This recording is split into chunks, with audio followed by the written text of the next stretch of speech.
The date, a lot of people see the book of John as being the latest of the Gospels. And so we're talking very much later. And like we said, he lives into the 90s and things. Some people suggest that he got boiled with oil, Fox's Book of Martyrs, and came out of the Isle of Patmos. He was expelled to the Isle of Patmos. We know that from the book of Revelation. That's kind of how they did criminals in those days, kind of like the Alcatraz of the ancient world. Put them out on an island. They can't get away. Cut down all the trees first, of course. So they're late. And then a lot of writers say the book of John is the most sophisticated theologically. Not in terms of, the word sophisticated probably isn't an appropriate word. Let me just say a high theology. That is, the book of John sees Jesus. It's not complicated like the writings of Paul would be complicated. I mean, even Peter says, Paul wrote some things we don't understand. And that's true till this day with me and others, okay? But with John, it's not complicated like that, sophisticated. It's more a high view of Christ. That is, John proclaims that Jesus Christ is God.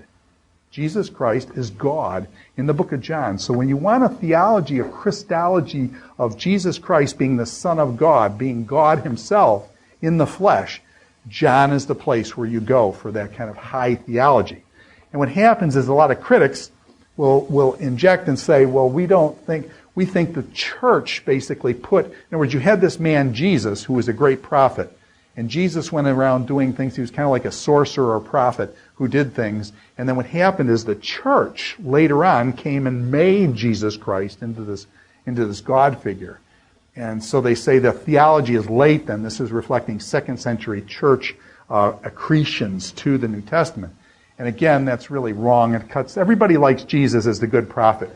Everybody likes Jesus as kind of a souped-up Mahatma Gandhi or a Martin Luther King on steroids or something.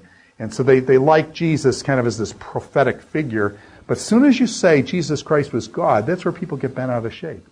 And there's quite a bit of critique then of the book of John, because John is so much, Jesus Christ is God. Now, by the way, you don't have to use John to do that. Remember, we used Mark chapter 1, verse 1. When you look at some of the Old Testament passages, it refers to Yahweh, and then those passages that apply to Yahweh are applied to Jesus.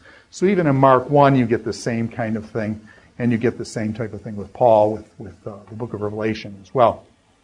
So, but anyways, there's been some discussion of the late date of this. Now, while some people push the date late of this, what's really interesting is what's called P52. P52 is papyrus number 52. That's how when they found these papyri in Egypt, basically they found all these busted up papyri of Scripture, and they go way back. They're earlier than our best manuscripts. The papyrus, our best manuscripts will date from 400 to 600 AD, something in that ballpark, 400 to 600 AD. Our minuscule manuscripts that the King James is based on date from 900 to 16th century AD. Okay, those are the minuscules. They're lowercase writing. The unctuals, which are written in all capital letters, 4 to 600 BC. Well, the papyrus go back not to 400 and 600 AD, but they go back even earlier. And one of the papyrus that they've actually found dates from P52 dates from 125 AD.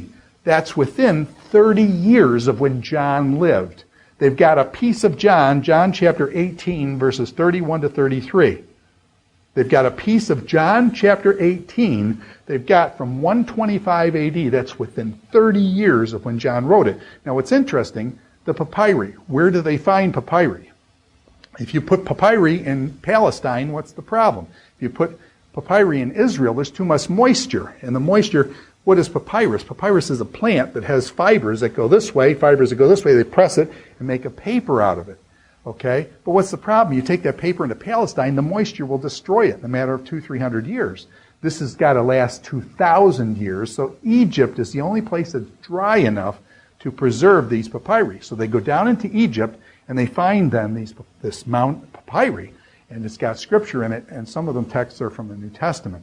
Now what's interesting is John is up at Ephesus in Turkey, and these papyri 30 years later are found deep in Egypt along the Nile River. So you've not only got a 30-year gap, but you've got to get it from Ephesus all the way down into Egypt. And so this is kind of an astounding find. By the way, can you mention any other ancient text? Plato, Aristotle, Thucydides, Herodotus, any of these guys where there's a manuscript that was within 30 years of when the guy lived? There's none. Scripture is unique. We've got better evidence for Scripture than any other document from the ancient world, by far, any other document. It's within 30 years of when John lived. We got a piece of John here and things. So this is kind of amazing. The place that it was written, John's probably written at Ephesus. Remember, Paul, on the third missionary journey, goes to Ephesus, spends 3 years at Ephesus, and then later, apparently after Paul left, then John comes in, and John will have a ministry at Ephesus. But much later, Paul will die, when Paul dies, 67, 68 AD, and John will minister then till 97, 98, 30 years later after Paul's dead and gone, killed, and beheaded at Rome was Paul. Here is a copy of the papyrus. And so you can actually see the Greek letters.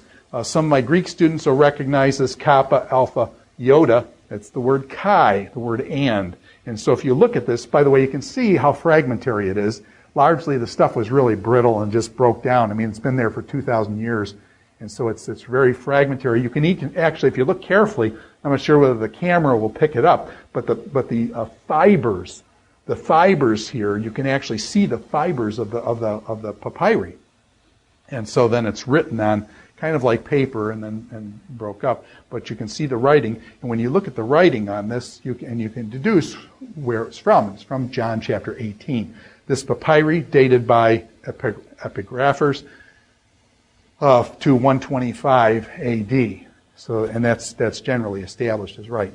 So that's within 30 years, and you get to see it in class. It's kind of neat. I mean, it's amazing with the world in which we live in, where this stuff was buried for 2,000 years. They discovered it now, and now, bam, you can come into a college class like this, and I can put it up, and you can see it. You don't have to travel to the British Museum or the Louvre or someplace like that. You can, the internet, and it's amazing what we've got. So, okay. Now I want to shift gears here some.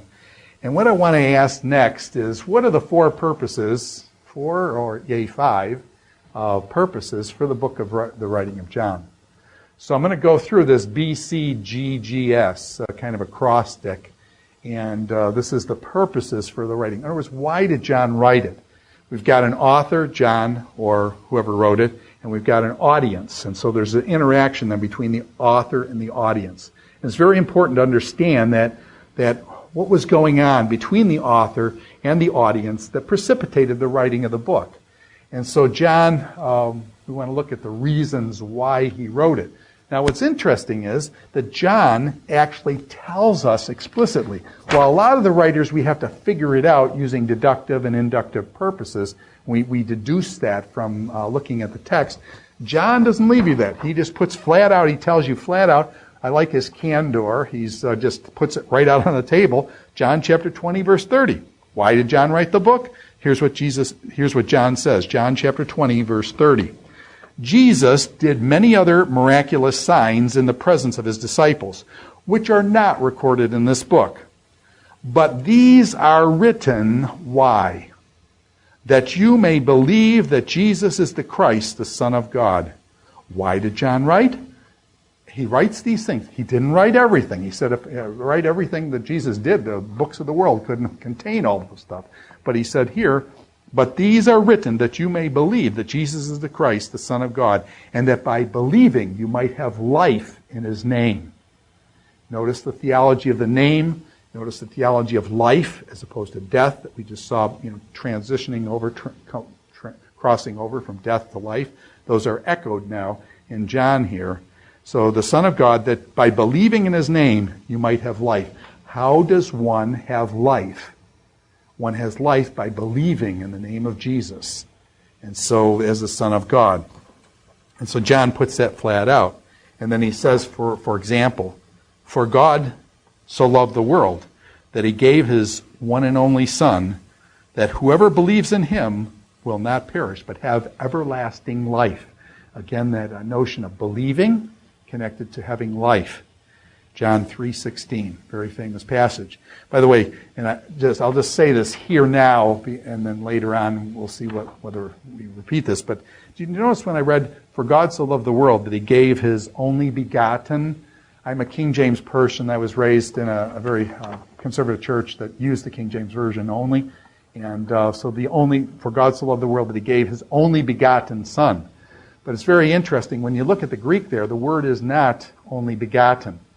Only begotten means to be born of or begat from parents and things. But that's not the word that's used there. Okay? It's monogenes. Okay? Mono, you all know this. Mono means one. Genes basically means one of a kind. It's like a sui generis, as I think some of the way the other people would put this, sui generis. That means it's one of a kind. And so actually more of your modern translations will actually translate this more accurately. It's not only begotten, okay? Kind of like Abraham had a son, only begotten Isaac. Well, if you know anything about Abraham, you know that Isaac was not his only begotten son, because Abraham also had a son called Ishmael.